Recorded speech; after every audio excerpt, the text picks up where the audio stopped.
Hola, ¿qué tal? ¿Cómo estás? Mi nombre es Mariana Félix. Bienvenidos a GESED, Escuela para la Paz. Y el día de hoy vamos a compartirte la porción de la muerte, donde se narra la muerte de Sara. Y esta narración pues es sumamente interesante y también muy importante porque sabemos que la Torá, al considerar a una persona como nombre de una de las porciones de la Torá, es porque realmente es alguien muy trascendente, alguien vital en la estructura de la misma. Entonces, la historia que se narra aquí es cómo ella pues, muere, en dónde fue enterrada, todo el procedimiento que Abraham sí llevó a cabo para poder enterrarla y que quedara ahí como tal, ¿sí? Entonces, eh, aquí la primera pregunta es, ¿por qué Sara, por qué era tan importante la matriarca Sara? Sabemos que al ser esposa de Abraham ya tenía una relevancia considerable, pero nos vamos a remontar a todo lo que ella hizo anteriormente. Eh, Recordemos que Sara pues tenía una esclava egipcia.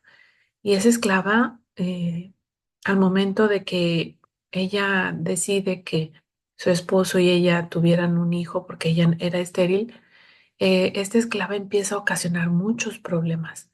Empieza a hacerle la vida muy difícil a Sara.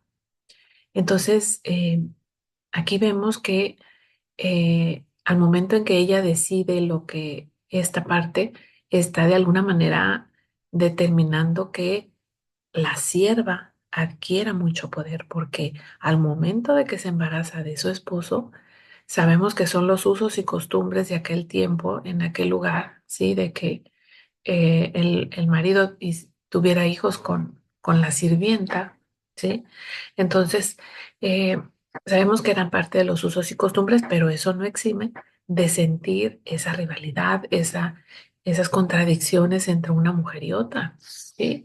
Entonces, eh, esas rencillas, esos pleitos, o sea, Sara estaba realmente muy abrumada por esta mujer y con razón. ¿Por qué? Porque pues ella se sentía con el suficiente derecho de exigir un lugar al tener un hijo de Abraham.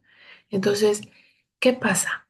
Después Dios hace el milagro, ¿sí? Hace el milagro de dejarla embarazada, ¿sí? Y aquí es donde nos podemos contestar esta pregunta: ¿por qué es tan importante esta matriarca? ¿Sí? Y esta pregunta ya la he escuchado yo que se hacen otros cabalistas al respecto y pues tienen básicamente que ver con esos milagros que Dios hace a través de Sara, ¿sí? Y también todo lo que sucede con la esclava Agar y su hijo Ismael, ¿sí? Cuando ordena a Abraham que los exilie. Dice en Génesis 21:10: expulsa a esta sierva y a su hijo, pues no ha de heredar el hijo de esta sierva con mi hijo Isaac.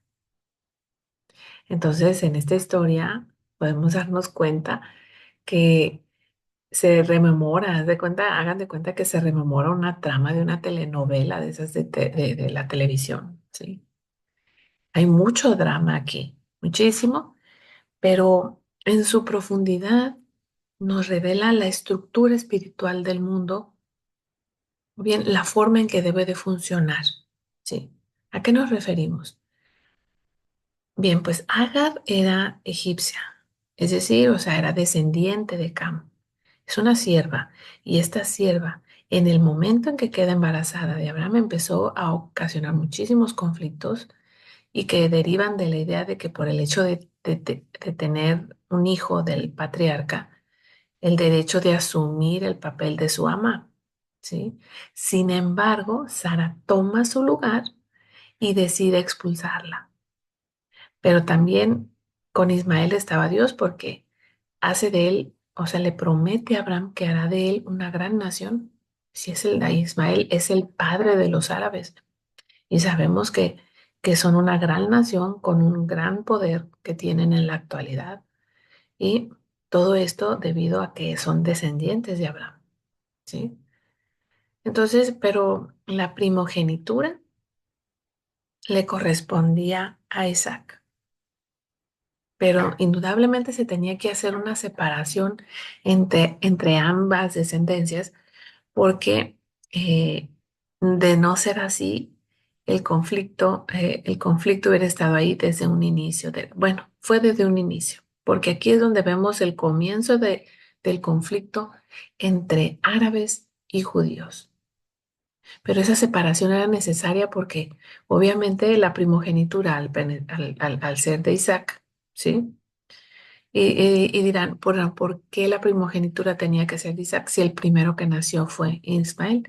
Debido al cumplimiento de la circuncisión. Porque cuando Abraham engendra a Ismael, no era circunciso, de, solo antes de engendrar a Isaac. Entonces, ya todo estaba establecido. Ya todo estaba en su correspondencia, desde allá arriba en el cielo. Solo faltaba que acá sucediera lo mismo, pero como acá en el mundo físico, esta realidad tan densa, todo es mucho más complicado debido a nuestros egos y a los conflictos que tenemos como seres humanos. Fue muy conflictiva esa separación, ¿sí? Entonces, eh, ya desde entonces empieza esa rivalidad y ese resentimiento por el derecho a la tierra de Israel por parte de los árabes, ¿sí? Entonces, ahora bien, el concepto mismo de sierva, ¿sí? Vamos a ver cuál es el concepto de sierva.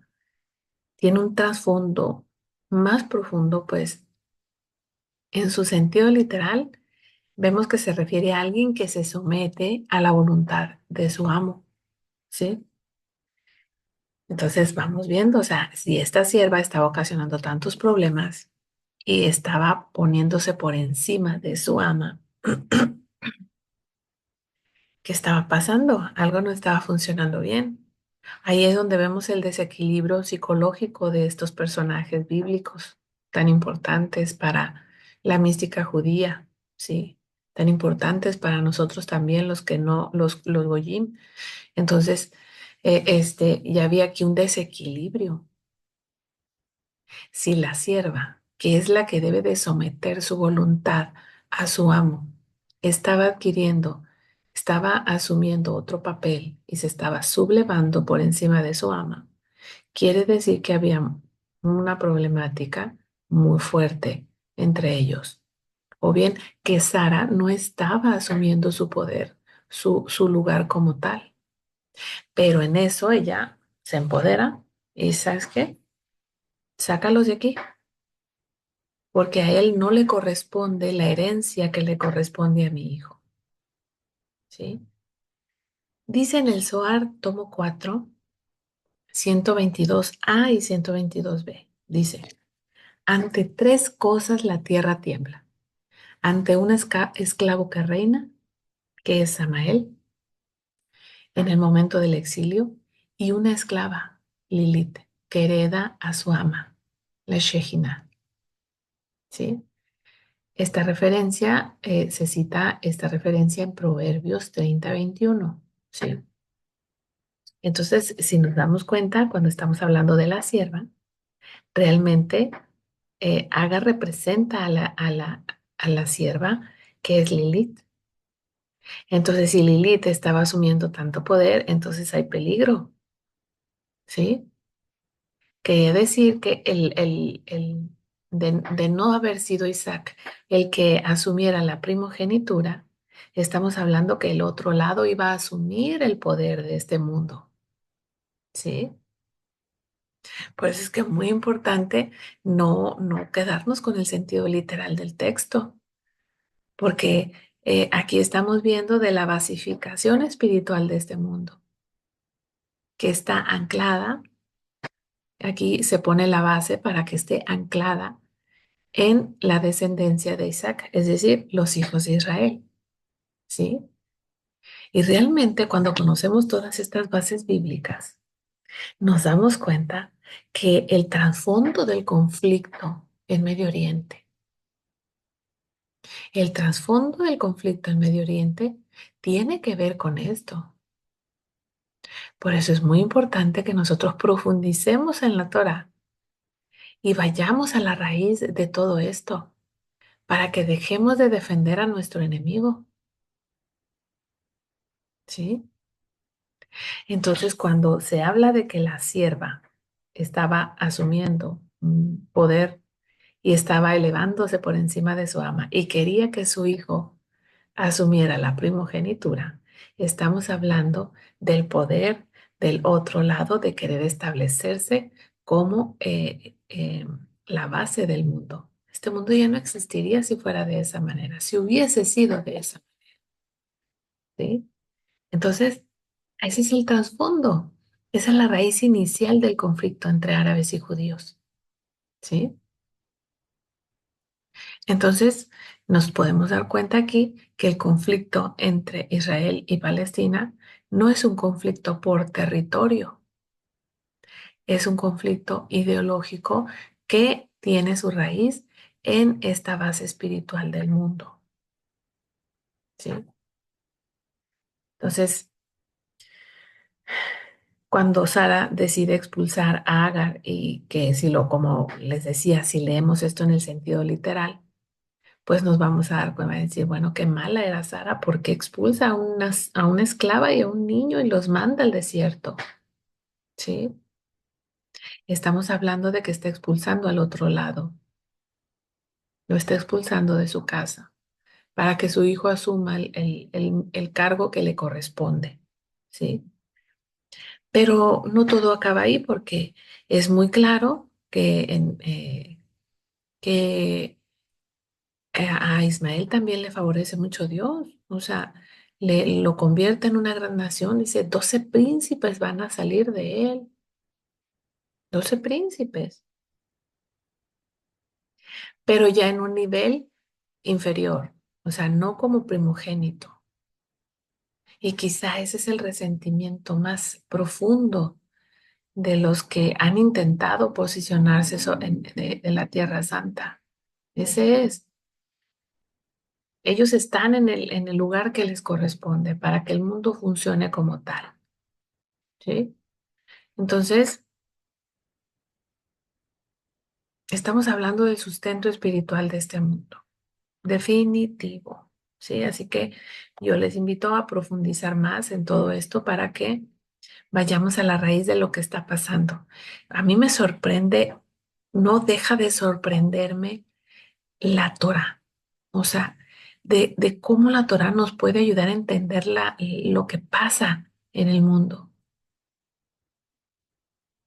O sea, cuando escucho personas que dicen, ahí no está la verdad, están totalmente equivocados. O sea, ¿cómo no está la verdad y ni siquiera has leído nada, ni siquiera has tratado de profundizar?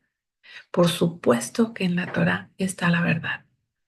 Entonces, eh, esto es en un aspecto el cual posterior lo vamos a retomar.